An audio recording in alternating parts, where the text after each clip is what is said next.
of Kenya. Jatelo mawuok e kaunti ma Kitui masiro lwedo jatend piny Kenya William Ruto odhi nyime gi debe ne jatend piny mondo mi obi oyud thuolo mar telo ne piny Kenya kuom thuolo mar ariyo. Kade gilose gweng' ma Kitui South, jotelo go koriwo koda ka jaod bura ma Kitui South Rachel Nyamai wacho ni jatend piny osechako chenro mathoth e pacho ka mag dongruok kendo koro owinjore omede kinde mar tiyo ne oganda jo Kenya mondo mi oyud thuolo mar tieko chenro go.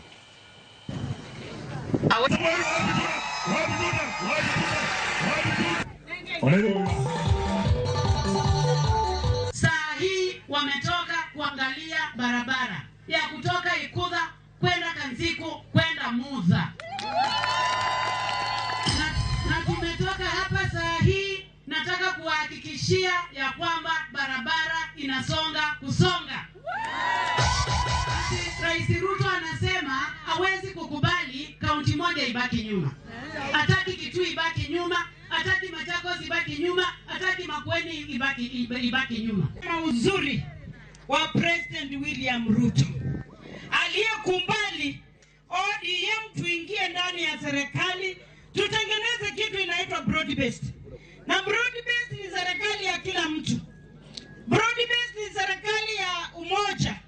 Broad based ni serikali ya kuleta maendeleo.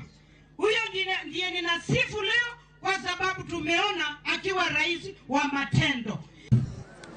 Na rais amesema 2060 lazima tuweke vision ile taongoza hawa wananchi wa Kenya. Rais amesema kuanzia next year, tulikuwa naye jana, na amesema kuanzia next month hakuna mtoto atalipa karo ya university, serikali italipa. Tukushukuru Mheshimiwa Rais kwa sababu unajali maji ya Ukambani. Rais ametoa bilioni 10.6, 10.6 billion ameweka Thwake Dam. Sasa ile pale Thwake Dam anytime itaanza kuleta maji, na hiyo maji italetwa na Kaki hapa Kitui South. Tupigie rais makofi. Kwa hivyo kama Okang' ma jodongo kao ma